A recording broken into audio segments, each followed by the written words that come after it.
Thank you for joining us today for the Creating Legacy Through Community Service. Your Story is Your Glory podcast. I'm hoping that you've done a couple things by now after watching some of our stories, that you're now subscribed to our channel. You are indeed sharing our stories. You're liking the videos and you're leaving some comments for us to tell us how we're doing, how we could be better, and if there's anybody you think that we should be interviewing. So I'll be checking the comments to see how y'all doing there. But guess what? We have a really cool guest today to introduce you to in hopes that you will support him as he advocates for himself and others in the disabled space. So stick around and get to meet Blake Perry, a self-advocate, as he tells us his story, the challenges, the highs and the lows, and how he navigates this world. Every day I wake up with choices in my hand. I shape the way I move, I choose where I will stand. I don't wait for others to guide what I should do. I lead myself with purpose, with discipline and truth. I lead myself well, my actions show my heart. I lead myself well, responsibility is art. I lead myself well, I lead myself well, my habits keep me strong. Hey, well, good afternoon. Welcome to another podcast of the Creating Legacy Through Community Service. Understanding your story is your glory. So as you see, I'm not in my usual spot. There's no blue background. I actually came out to visit a new friend of mine. But before we get started with the conversation, there's a couple things I'd like for you to do for me. I want you to subscribe to our channel. I want you to continue to share our stories. I want you to like our videos, and I want you to leave some positive comments telling us how we're doing, how we could improve. And if you have anybody that you think that we should be interviewing so we can get some more stories. So like I mentioned, I am not in my usual spot. I am in Dearborn Heights, and I am with this gentleman that I met through. It was really interesting how we got connected, and we'll talk a little bit about that in the conversation. But first, I want to take this time for him to formally introduce himself to you. I want you to give them your name, your full government name. If you have any nickname or any pet names, you know how us Caribbean people do. Your name is so-and-so, but we call you such and such. Okay. And then tell me what country in the Caribbean your heritage is from. Okay, so my name is Blake Perry. My professional name is Blake Perry Self-Advocate. So I pronounce it Blake Perry Self-Advocate for the American side. For my Jamaican side, I say Blake Perry, he the Self-Advocate. All right. So I live in Dearborn Heights. I have a disability. I've had a challenged life. I've had a, upcoming not good childhood. I've motivated myself to become independent. I've done disability policies. I've spoke at the national level. Slow down a little bit. So we're talking about you first before we talk about all the great work that you have been doing, right? So you are of Caribbean heritage. What country is your family from? Jamaica. They're from Jamaica. Have you been to Jamaica yet? One time. What was that experience like? So I actually remember this as a young kid. I was drinking the salt water, and I did not know. Right. And I remember my mom saying, "That's salt water, don't drink it." And so I still remember the taste of salt water. Yeah. Do you remember how old you were? I think I was probably maybe 1 or 2 because I took a photo with my mom. Okay. And I remember that I was so excited that my dad actually had to tie my hand still. So it was a bitter moment that I always remember, and I'll have it for the rest of my life. Yeah. So are you from Detroit? I am from Detroit, but after my mom and dad got divorced, I relocated to Monroe. But then shortly after, I kind of bounced around as a young teenager. When you go through different things, you learn the challenge. Okay. So we're going to talk a little bit about Have you connected with any of the Caribbean community or Caribbean community members here in Metro Detroit? Do you have any memories of that as a child? No, recently, well, I've always wanted to be able to do disability politics in Jamaica, even when I did things at other state levels and things like that. But when I wanted to get more connected, I did research about the Jamaican Disabilities Council, and then I found the the Association of Jamaicans. How do you pronounce it? Jamaican Association of Michigans, Michigan, the one yeah. here that you reached out to, Elaine. Yeah, and then she shot me your name and everything was good. Yes. So that's how we met. So we met sliding into each other's DM. Don't read nothing into it but that. Yeah. So now I want you to focus in on your disability. Tell us a little bit about that. Were you born like this? Was it an accident? So I was born with fetal alcohol syndrome. Okay. So FSD is when the parent drinks alcohol in the womb. So growing up dealing with that, I kind of developed bipolar, and then I have a developmental disability. So going into that as a teenager, it was hard, but transitioning to adulthood, it was step by step. Okay. And it's, got accomplished at the age of 40. So. Okay. Well, every life comes with challenges, right? So I want you to, if there is a point that you decided that your disability was not going to determine what your life will be, that you would be the person that takes it in hand to make sure that you are bigger or better than what anybody else expects of you because of having a disability. Right. So I think it was at a point with my guardianship. I had a public guardian, and I was dealing with so many situations that the guardian should handle. And I'm like, I can't take this, so I'm going to make myself better. So I did different things and climbed up the ladder, got partial guardianship, made other goals. How did you maneuver that challenge? I had members of my circle of support who gave me advice. We documented legal things, and then I had to work towards things. So I got at a point where they said, you don't need a guardian. So at that point, I'm making my own decisions. I did house hunting. So, when you have a guardian, they will shoot you in any bad living situation. Right. So when I became my own guardian, I looked at this house and I want to do this. And so it made it happen. So give me some ideas around what organizations that worked with you or helped you or guided you to make your life better by making your choices easier to make. So if you can start about when you were a child, and how old were you when you received a guardian or was under guardianship, and what does actually mean for somebody like me that doesn't really understand? So guardianship, it's a authority to where an agency could have or a family could have. Okay. I had an agency. Okay. So being able to have members that supported me, I had people who had jobs in government at county level, and they motivated me, they worked with me. All the guardianship things that were done, they documented, said it was right.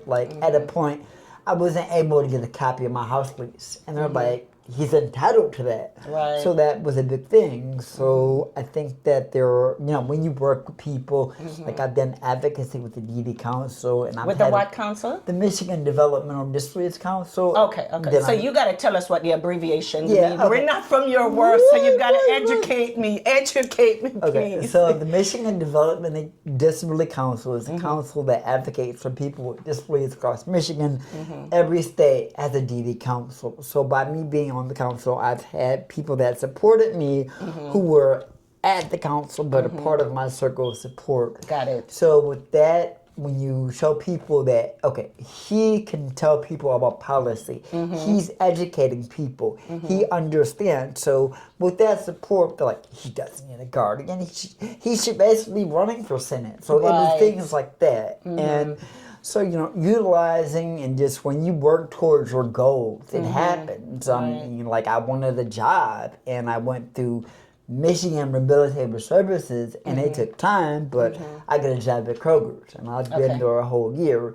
So I'm very proud of the things I do. So I've worked there a year and I remember that my name got put up on the wall for doing something good and I told my supervisor, can I have one here and then one in the office? So I actually have one that's at the Kroger's in the staff got it. office. I see it. And that's the actual pen that I signed for the one that's in Kroger's. Oh, very nice. So it's in the staff office. So I think you kind of, you have accomplishment. So like I'm at the age of 40, so I have all these careers and things. So I sit back and say, well, I did all this. Because I remember growing up, I said, I want to have a home office. So growing up, I had to And now you have a home office. Yeah, you have a home and you have an office in the home. So it was like at a point growing up, my bedroom was my office. So it's like this was a goal. And so tell me a little bit about some of the challenges that you had before you figured it out or before you realized that you wanted to be an advocate in this space for folks that are coming behind you, right? Right. Tell me some of the challenges that you had. You can start from, I was about to say primary school. It's not primary school here. It's elementary school. From elementary school through high school. Tell me some of the challenges that you had there and how you overcame them. So going to school, it was really hard because I was living in a bad situation where you're growing up and you're having drama in your home and it's back and forth. So those started emotional things. So going back and forth to school, it was hard. But I think that it got to a point to when I got older and I attended Macomb Academy. Tell me a little bit about Macomb Academy. So Macomb Academy is located in Michigan. It's located in Macomb. Okay, Macomb So County. it was a school where I was really involved in, and then it came to a small family issue regarding me being gay, and that was a setback. And then after that, I was like, you know what? I'm good at this point. I do have education. I can do other things. So from that point, I used the skills from there to use what I have now. So budgeting money, learning how to cook. So it was that very moment that kind of brought me into this space. Okay. All right. Because, sometimes even with people with fetal alcohol syndrome, sometimes we have to learn things because our executive function functions differently. So if you ask me to slow down, that registers because people have done that. So if I'm somebody that doesn't understand, they're going to be like, good, but like I'm telling them how to communicate with a person with AFSD. Okay, got it. So you really have to teach people how to treat you. Right. Otherwise, but that's even you'll be labeled, you'll be called crazy. All the other things. But even folks that consider themselves normal, I don't consider myself normal. Everybody has a disability. That's right. I That's exactly it. That's it. I said that in a whole nother context. It's the truth, though. Like I related. Like I was talking. I was like really in this. Like I have a disability, but so does everybody else. Absolutely, none of us are normal. And it opened a lot of different conversations off that one valid joke. But it was a serious joke. Yeah. It related. So now you're an adult. Let's say you're 21 years old, right?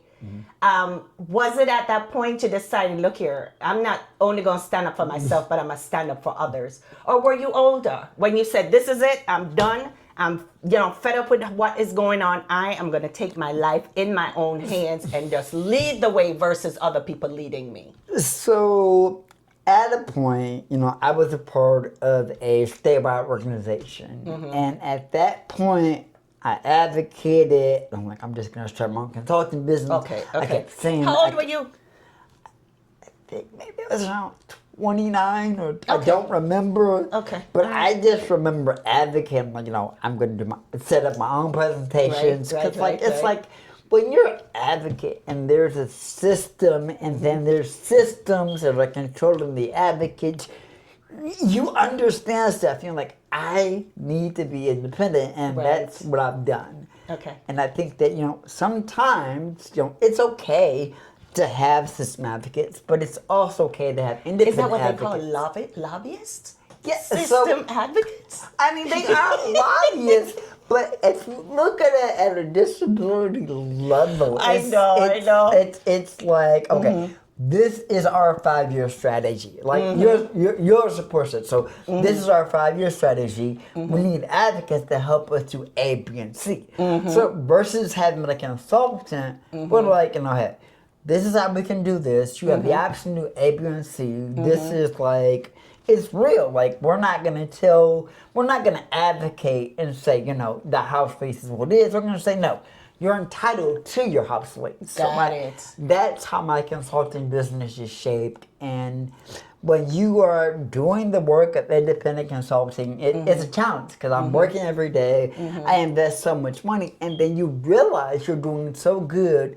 You have people on LinkedIn looking up your business. But basically, these are support staff of these agencies looking at you, seeing what you're doing. So you have to be smart. And then some people feel, oh, he doesn't know what he's talking about. But like I have went to DC, I spoke about HCBS.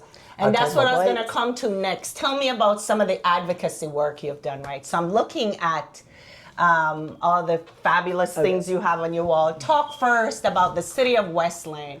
You got a certificate of recognition from the former mayor. Tell me some of the work that you did with Westland. So they had a disability commission, and it was outdated.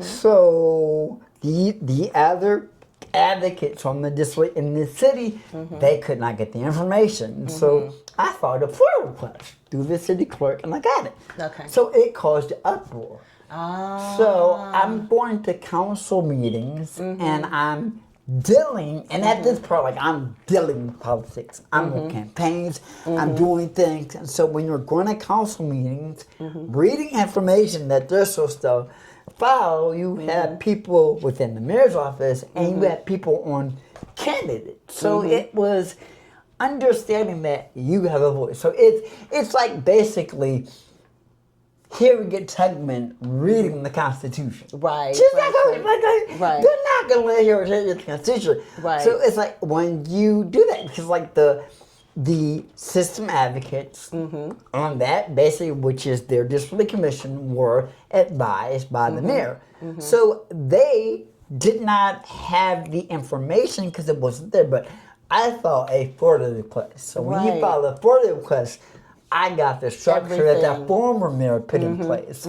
So I think that when you do that, it makes people say, oh, he's smart. Then it gets a group of people like, he's too smart. Yeah. So, you're using your common sense, and folks aren't used to people using their common sense. Yeah. Okay. And so I received this from Karen Watson because I did a lot of advocacy. I spoke about the Michigan Landlord-Tenant Law. I spoke about housing rights. And so this was one of my biggest moments that one of my friends, supporter, helped me get. And the thing about this was I was working with someone really close who was the state representative. And the person was like, so everybody thought that somebody else would give me this award. So now when people look at it, they're like, so I just think like you learn from different spaces. Like I really don't help.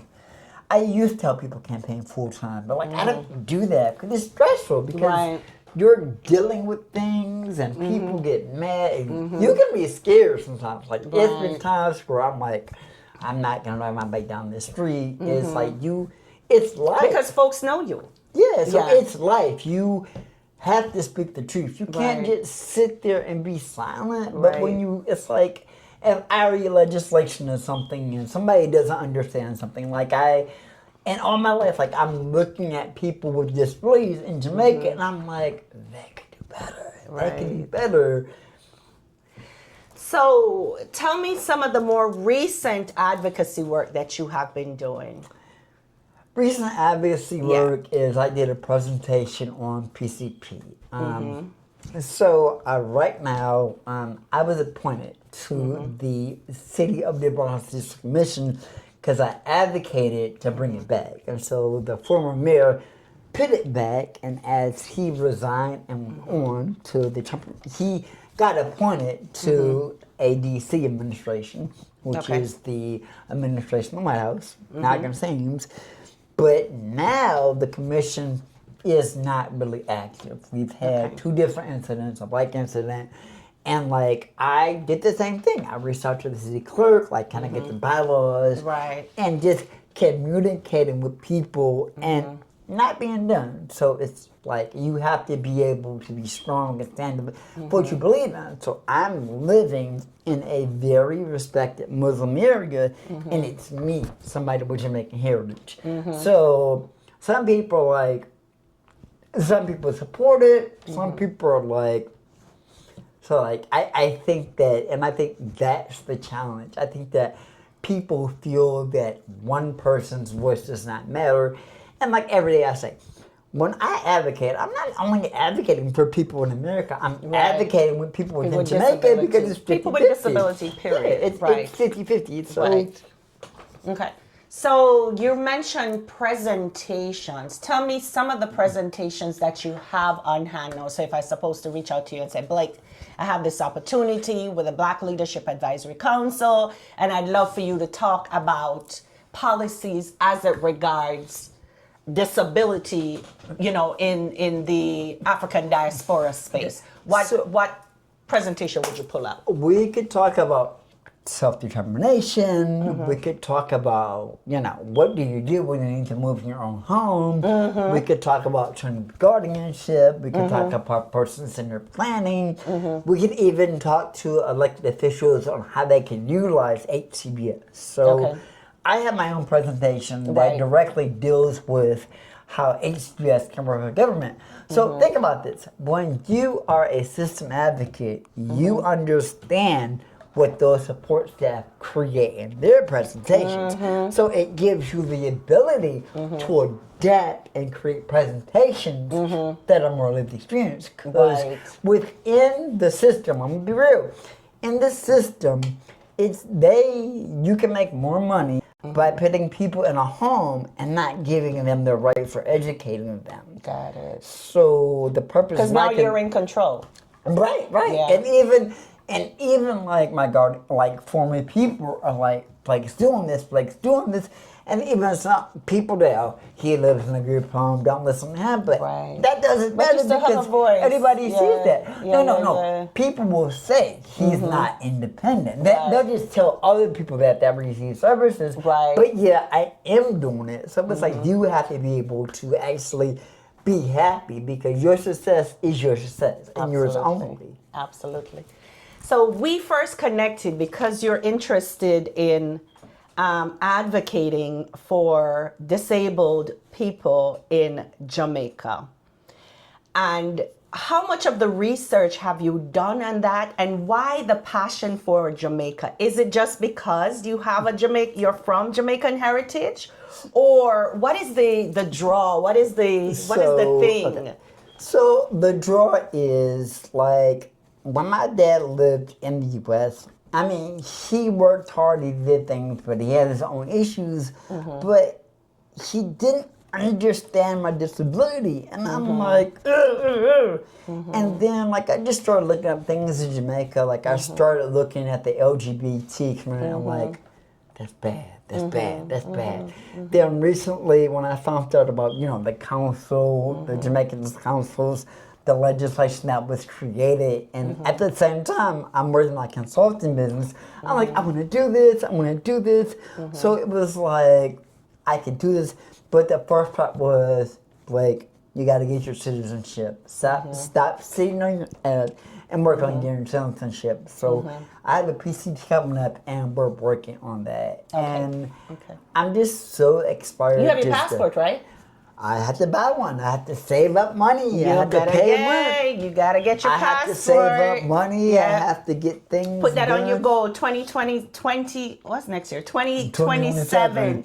Yeah. Put it on your 2027 goal. You're gonna get your passport. Because for us to go to Jamaica, you need a passport to do any presentation. Yep. Okay, all right. So I'm gonna check back with you on that one.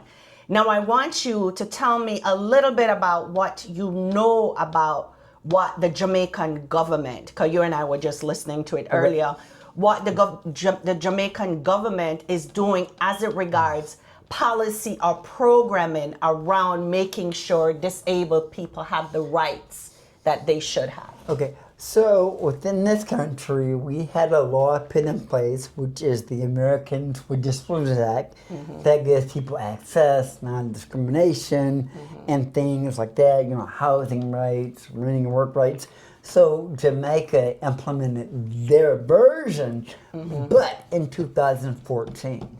Okay. So it's a little bit up. So when you look at self-determination here, accessible employment there, it's like that should be done. But it's not a lot of people that had that knowledge coming from someone's experience. Like I've chaired policy committees. So understanding, I literally chaired a policy meeting and then looked at the Jamaican thing. I'm like, this can be done. So like I said, when it came to just thinking about things and figuring things out, it's like your citizenship. So that's what I'm working on. Yeah, because this way you can really, really have a voice. Yeah. But I think the expertise that you have currently is something that we can even reach out, find which organization, whether it's, I think we should really start with a private organization versus just to get our feet wet, right?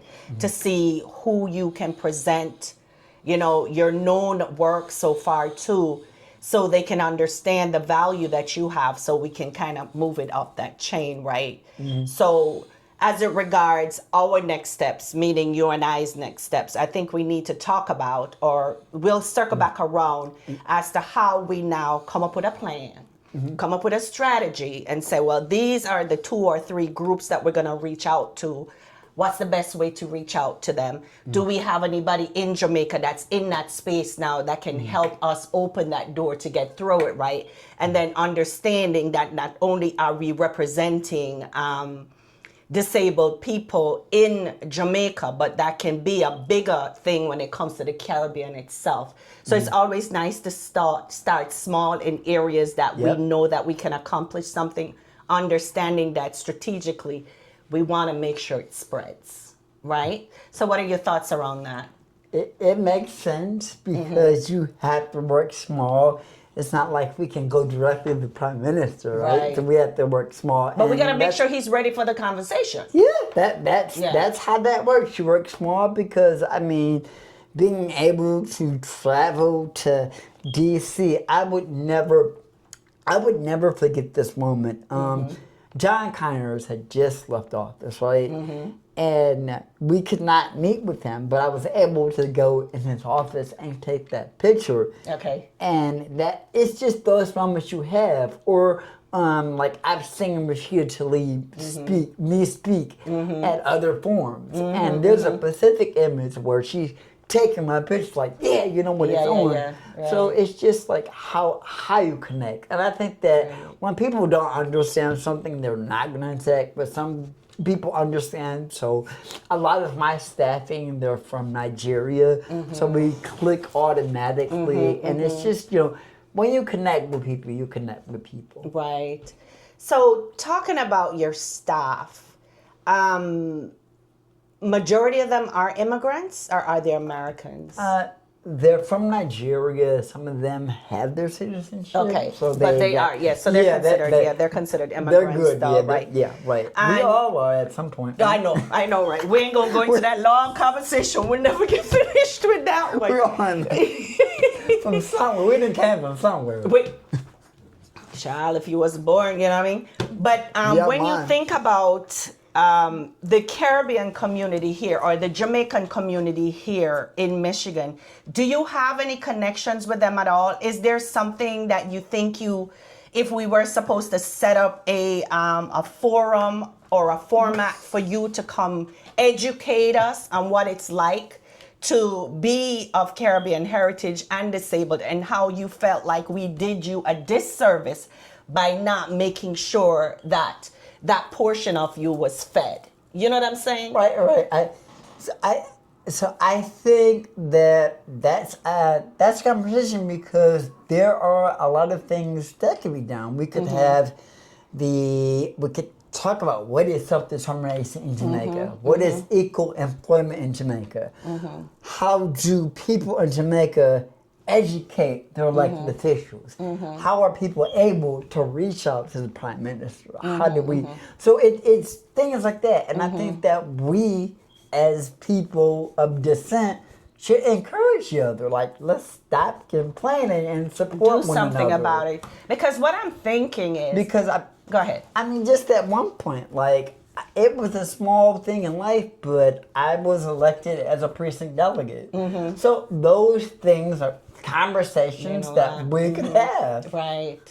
So I'm thinking that even before this year is out, what we should consider doing is to have a forum of sort with you giving us a presentation, local Caribbean people here, Jamaicans included. Because when I think about the lens, I think about the lens of a Caribbean person. I just don't think about Jamaica. Although I'm Jamaican, I have to think about the entire region, especially in the role that I play with the Caribbean Community Service Center.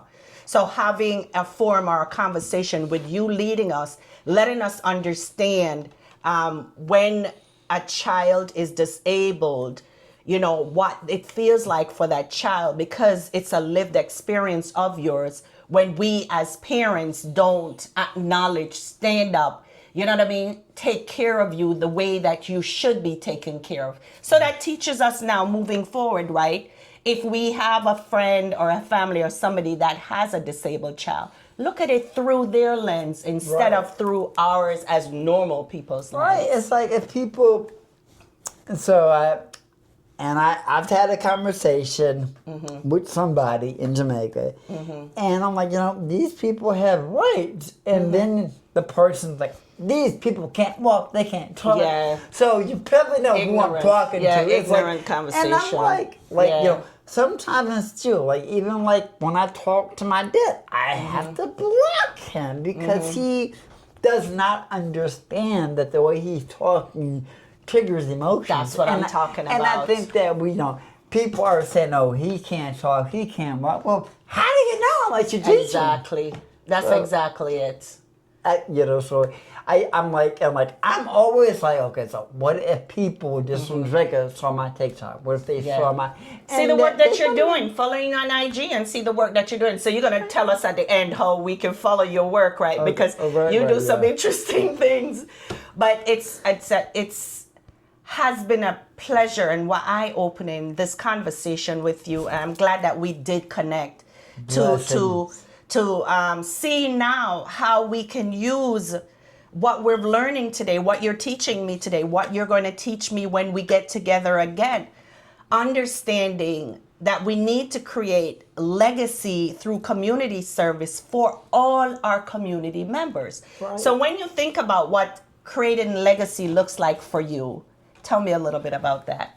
I think creating a legacy enhances disability culture, even for all the Caribbeans. But I think to be able to use Jamaica as a starting stump, I think that's what history is for. I'll share this. Because of my job, I get a discount when I go to the Emily from the Greenfield Village. So I went to the Jackson home. I didn't know if you knew the Jackson home was relocated from down south, and it was now here in Michigan. It's where Dr. Martin Luther King planted the Selma Walk. Oh. So I actually went there, and I saw the chair that he sat in, and I'm like, can you get the picture I'm planting? Right. And that's what history is. Right. History will always repeat itself, but different people have to be there to implement it. And I think it's like, you know, it always happens. So when somebody understands legislation and when somebody has a FOIA something, they're going to be ignored. Right. And so there are so many people that support me and that encourage me. And I think like it's time. I think that it's time to have this conversation for Caribbeans. And I think that it's only right for Jamaica to take the lead. That's just like that. We as Jamaicans, that's what we gonna say. We don't care who want to take the lead. We want to take the lead. Oh my God, that is too funny. I knew I was gonna get it out of you. But all right, so I want you now to tell our audience members how they can follow your work, support your work, reach out to you if they want you to do a presentation, and just how to connect with you. Okay. So you can follow me at Blake Perry Self Advocate on Instagram, Blake Perry Self Advocate on TikTok, and if you go on my YouTube channel, it's Blake Perry Self Advocate Consulting LLC. Okay. Or if you just type in My Plan, My Place, it's important because that's how I look at my consulting. Okay. In the system, they will use your person-centered plan and they will put you in a place. Okay. So me, it's my plan, my place. And Got so it. that's the approach that we do. And like we just did one presentation. But like I say, when you're creating content that makes people independent and things like that, you're breaking with people's 9-to-5 bread and butter. So Go ahead. So I think that when we educate on things like that, we have to be real, independent advocates, lobbyists, who are going to listen to people or lobbyists. So when you're giving information, you are in a way making more people independent, less functioning on the system. So the people that are in the system, who it's their job to maintain and create presentations for the lobbyists, which are advocates, it pushes away. And I think that policy conversation from the right people creates an impact and legacy. Absolutely. I'll put it like that. Yeah, and I think too, it teaches people stuff that they didn't know, or reteach people things that they thought they knew. But when you're looking through it through somebody else's lens, you see it differently, right? Right. So are you ready? Did you vote yet for the primary? So I will be voting August. I'm not saying who I'm voting No, for. I'm not going to ask you that. I'm No. voting. I did absentee. But no, so I don't. like, I'm voting. okay. So I don't like absentee. I like voting in person. I don't like the absentee. I live in Garden City. So when I get older, maybe when I get older, so I like walking to my voting precinct and voting. Like I used to do the whole. I used to be up like at 6 a.m. to like 8 a.m. campaigning, helping people. Okay, right. So now I just vote and come back. Yeah. During this primary, I'll be riding my bike to vote and on my way to work. So Okay, nice. the primary is Which Kroger's you work at? the one on Fort Road. It's the one the down Fort the on street. Dearborn? Yep. Okay. So it's They have a nice Caribbean aisle down there. Caribbean food aisle. Funniest thing, my staff loves plantain, right? I love cheese, right? So I'm like, can you add some cheese to it? Add some cheese to it. Mind you, I did not know how to make plantain. So I get the plantain, and I get to know how to make it and make my own dishes. So I make plantain with cheese. So he was like, That's interesting. I know. And he would tell you, I'm like, Kay, which she's my favorite staff, like, Kay, I made some plantain with some cheese. Okay. So yeah, I kind of I love cooking. So I think that. So what are some of your other favorite dishes to make? So I love making cheesy macaroni and cheese. I love making I like make this pasta with spaghetti. I put meat in it. I don't use the red sauce. I use the more pasta. Like the Alfredo sauce, the white sauce? Yes. Okay. And right now I'm actually gonna be getting ready to make some ribs with some onion rings. Yesterday. Some ribs. Wait a minute. Yeah. So yeah, I'm a big cooker. So one of those things I could get back in the kitchen and things like that. And then I work out too. So you'll probably see that on my Instagram. I have my own workout. It's called Blake Workout. So it's I wake up and I run, count to 100, and then I do 10 push-ups and 20 squats. So that's how Okay. All right. So you fit. And then you So- ride a bicycle too. So you super fit. So if you watch, you gotta do the leg workout. If you watch it, you'll see it on Instagram. And Okay. Because I follow you on Instagram, but So I'm you gonna start saw me watching. work out. You I'm saw gonna me start work watching your stuff more often. But thank you again so much, Blake, for your Thank you time. so much. We're gonna circle back and talk about one. I want us to do a conversation with you, leading it as it regards how us as Caribbean people can do a better job taking care of our disabled children and adults, for them to understand what it makes you feel like if we don't love on you the way that you're supposed to be loved on, right? So, And I think communication is a big thing because, like, when people are talking fast, like when my dad is talking fast and saying those things, yeah. it's coming at you 20 times faster. So if my mom, like in general, if my mom told me to shut up, it's Right. coming at 5 miles. My dad, 500 miles. So it's like not you're frustrated, but you're confused too. And then to be real about it is I talk to my staff every day. And then we'll talk about music. Did you know what I learned? He can't understand anything that Sean Paul says. Yeah, he just like the beat. But he can't understand what Sean Paul is saying. I'm like, that is great. Yeah, but you grew up with it, so you kind of know. What do you think? But Right. that right there, I'm like, yeah, communication is a big thing. Yeah. Because we, like, sometimes I have to tell him the proper things what to say. Right, So right, it's right. like, but we have a really good rapport, and Yeah. he's really supportive of me. So That's he's a really good guy. fantastic. Do you still have a relationship with your dad? You can simply say no. So no, Okay. no, and I'll put it like this. I have a job, right? And I'm working on my job, and I'm sending him money because of the hurricane. I'm already sending money. Right. So he's calling me back to back. Go outside your job and ask for donations to Jamaica.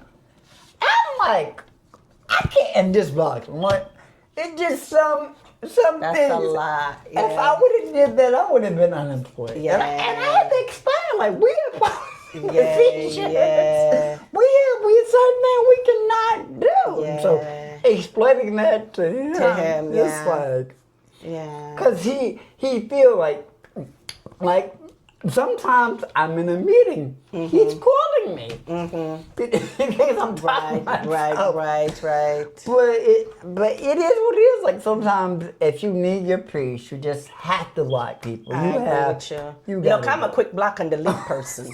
I block you and delete you in a minute. I don't even think about it twice. But like so relationships going 2027, that's just like you gotta block and move on. Yeah. My accomplishments are very important, and me dealing with my dad, I can't Do it when you can, not when it. Yeah. Yeah, because it's like you deal with things, and then people can trigger those Yes, things, so you have absolutely. to separate it. I agree. And that's a very mature way to think about it. I just block them and Yeah, delete you have them. to do I'm it. not mature sometimes. It's just, I'm done with you. Click.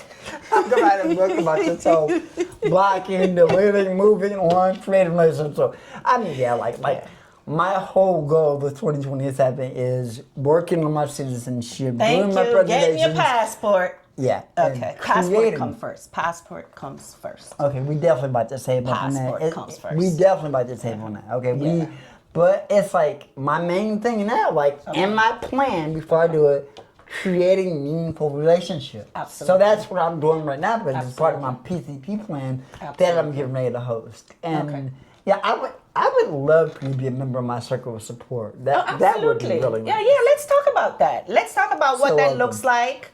You know what I mean? So yeah, because I'm very happy that we connected, and I'm very happy that we were able to meet and talk today, because you meet people by phone or whatever, and you kind of follow and see what they're doing. But I'm truly excited about the work that you're doing, and I'm truly excited about how we can collaborate and partner together, right, to make sure that we're fulfilling the needs of our community members, both special needs, disabled, people that act like they're normal but not really normal.